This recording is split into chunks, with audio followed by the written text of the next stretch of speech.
Leo, everyone thinks you're sedated because you're always just chilling on that chair.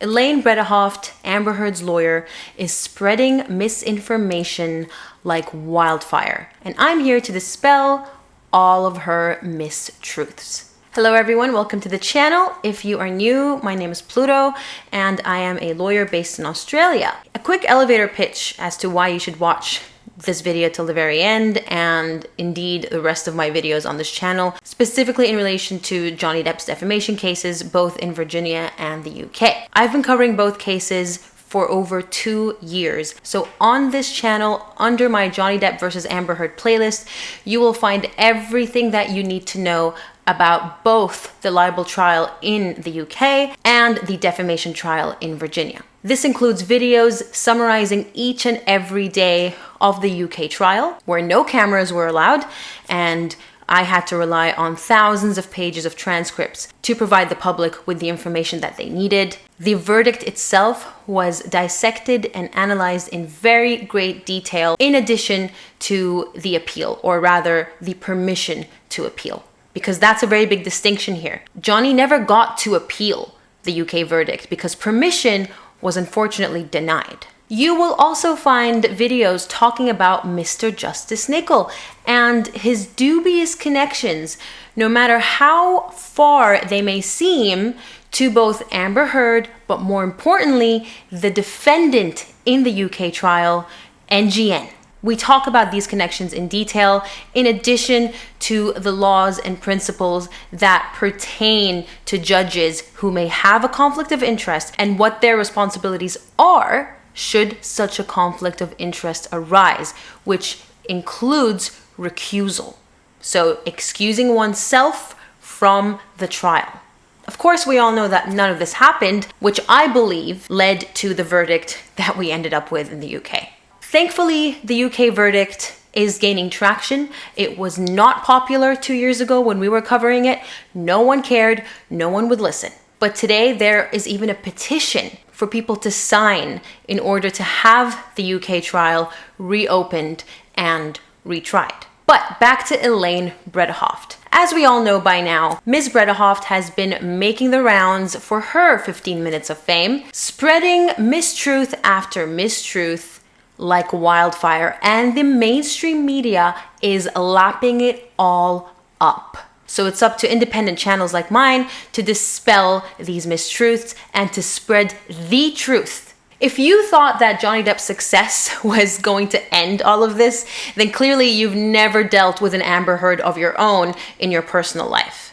These people do not stop. In fact, I don't even know if she'd stop if she was prosecuted for perjury, because she's not stopping despite knowing that there is at least one active investigation into perjury in Australia where I am. So Elaine would have you believe, if you watch the mainstream media and if you believe what the media has to tell you, that Amber Heard won the UK trial. Again, from a lawyer who covered the UK trial in real time, I'm here to tell you that Amber Heard was not the defendant in the UK. It was NGN, which is the parent company of its subsidiary, The Sun, along with co-defendant Dan Wooten, who is a journalist for The Sun. Elaine resurrected an argument that was put forth before the commencement of the Virginia trial, which is that this case has already been decided in the UK and should therefore be dismissed as per the doctrines of res judicata and collateral estoppel. I have videos solely dedicated to this topic, so please do check out the playlist Johnny Depp versus Amber Heard, and I will try to link as many relevant videos in the description box as possible for your convenience. Needless to say, that argument failed. As we all know, we did indeed proceed to a trial which saw Johnny Depp emerging victorious. Despite this fact, Elaine, being Amber Heard's mouthpiece in my opinion, is spreading misinformation that Amber Heard already won in the UK. Amber Heard was merely a witness in the UK trial. Johnny did not drag her all the way there for a trial where she was held as defendant, because she was not the author of the article that Dan Wooten authored in The Sun. Now, this raises many issues that would directly defeat, and indeed did defeat, the argument that this case is being litigated twice. Firstly, the UK judicial system is entirely different from Virginia's. One prime example is that the case was decided by a sole judge rather than a jury. Secondly, and more importantly, the fact that Amber Heard was a witness, meaning a third party, means that she was not subject to the discovery process. The discovery process is basically when parties exchange all the relevant evidence pre-trial, so that they have access to pertinent evidence from the other side. Now, discovery is a very important process because by giving the other party access to all relevant documents and evidence relied upon, lawyers can properly advise their clients on their prospects of success, and they can adequately prepare for the trial beforehand. Now, Johnny's side did make an application for third-party disclosure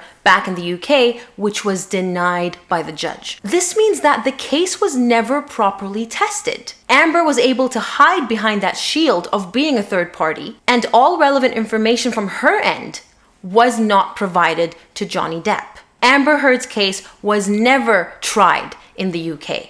NGN's case was tried. And so what was found in the UK, which I will till my very last breath maintain was a biased verdict made by a potentially corrupt judge. When you really think about it, that verdict found that NGN was not wrong in believing Amber Heard because the judge deemed that she was credible. I kid you not. He discounted actual independent evidence such as audio recordings and police testimony in favor of her credibility. But at the end of the day, he used that credibility to argue that the Sun relied on allegations that were substantially true. If you want an in-depth analysis of this verdict, please check out the video that I posted on the topic back in November of 2020. So I'm hoping that this dispels the misinformation that Elaine is trying so hard to spread. Amber Heard did not win the UK trial. Even if she gave a speech at the end while